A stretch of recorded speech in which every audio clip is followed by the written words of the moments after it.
l'islam affirme que l'homme est créé à partir d'argile. Quelqu'un m'a dit en se moquant du Coran qu'aucun scientifique ne soutient cette idée. Nous allons voir ça. Il est important même pour un musulman de comprendre comment l'homme a été créé. Pour cela, il suffit de lire les versets 12 à 14 de la sourate 23, qui résument tout. Nous avons certes créé l'homme d'un extrait d'argile, puis nous en fîmes une goutte de sperme dans un reposoir solide.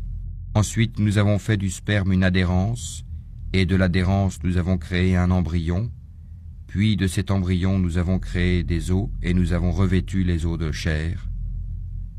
Ensuite nous l'avons transformé en une toute autre création. Gloire à Allah, le meilleur des créateurs. Dans ce verset, il y a une petite ambiguïté, mais avec la langue arabe, c'est un jeu d'enfant de l'expliquer. Et c'est déjà traité 1001 fois, donc nous n'allons pas nous attarder là-dessus. L'important c'est que dans ce verset, nous retrouvons la première façon qu'Allah a créé l'homme, à savoir Adam, et la deuxième façon qui est la procréation avec le liquide de l'homme, la fécondation, ainsi de suite. Ce qui nous intéresse, c'est la création originelle. Est-ce que c'est vrai que l'homme est créé à partir d'argile? Si oui, pourquoi nous ne le voyons pas sur notre corps? Cette question est très simple à répondre, car c'est de la physique. Prenons l'exemple du verre. À l'origine, c'est du sable composé de dioxyde de silicium. Le sable est dur, granuleux, et ne laisse pas passer la lumière. Lorsqu'on chauffe le sable à très haute température, environ 1700 degrés Celsius, le sable fond et devient liquide. Et quand on refroidit ce liquide, il devient du verre qui laisse passer la lumière. Ce qui s'est passé, c'est qu'on a transformé le sable en un autre matériau qui s'appelle le verre. Quand vous regardez le verre, est-ce que vous voyez du sable? Bien sûr que non, car c'est une nouvelle création.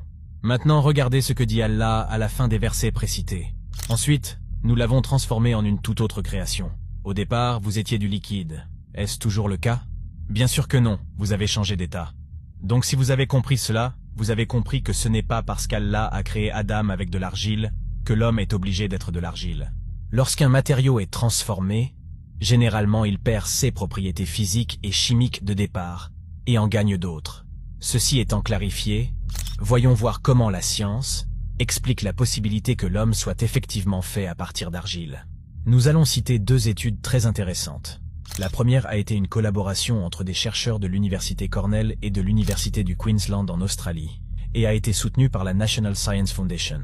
Cette étude nous apprend que des preuves géologiques indiquent que l'apparition de l'argile a coïncidé avec la formation de protocellules, et, finalement, de cellules à membrane. La deuxième étude parue dans un numéro spécial édité par le Dr Ayman Hartman du Massachusetts Institute of Technology s'est concentrée sur les argiles et l'origine de la vie. Freeman Dyson suggère